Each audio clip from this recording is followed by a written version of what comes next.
Bom, vamos lá, né? Na última aula eu fiz a diferenciação, a distinção entre poder e dominação, né?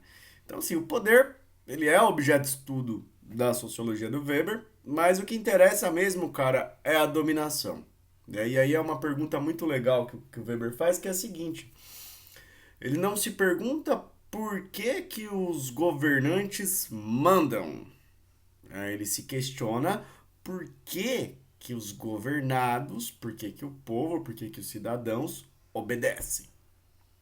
E aí a resposta que ele tenta encontrar é que a obediência das pessoas em relação ao Estado, em relação à política, está vinculada a uma legitimidade que as pessoas atribuem à ordem do dominante.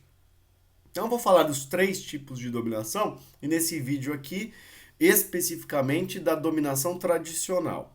Então sempre pense o seguinte: é o dominado, a relação que o dominado mantém em relação à ordem do dominante. Então, começando pela tradicional, é uma dominação tradicional, aquela dominação onde o dominado atribui à ordem do dominante, né, algum aspecto relacionado aos hábitos, aos costumes, às tradições. Por que que o cara obedece? Ele obedece porque isso está diretamente relacionado a algum tipo de tradição, algum tipo de hábito, algum tipo de costume. Né? No seu modelo mais puro, talvez a gente encontre a dominação exercida pelo rei durante o feudalismo, ou a dominação exercida pelos senhores feudais. O Estado, né, no período da Idade Média, era legitimado por meio de um conjunto de hábitos, de costumes e de tradições. Por que que o cara obedece? Por que que ele é servo? Porque há uma tradição que diz que ele não pertence à nobreza e que, portanto, ele tem que obedecer às ordens do seu senhor. Então a gente está diante de uma dominação tradicional. Isso é muito comum se a gente sai do mundo europeu e tenta vir daqui para o Brasil, quando a gente pensa as políticas, né, que a todo momento fazem apelo a algum elemento da tradição. Então vejam, o domínio que exerce aqui no Brasil, por exemplo, por parte de famílias tradicionais dentro da vida política.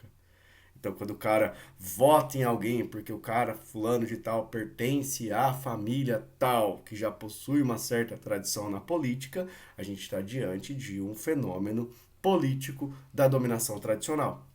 Ou quando, né, algum governante reivindica ser o defensor da família, dos valores, né, da religião, tudo isso está vinculado à tradição.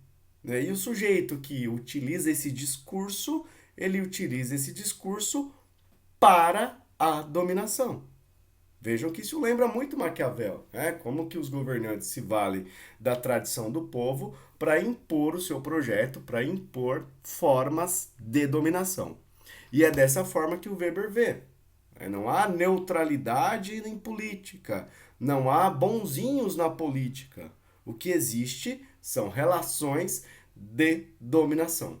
E a dominação tradicional, ela então se vale de elementos de hábitos, de costumes e de tradições. Beleza? Vamos lá para os próximos tipos aí.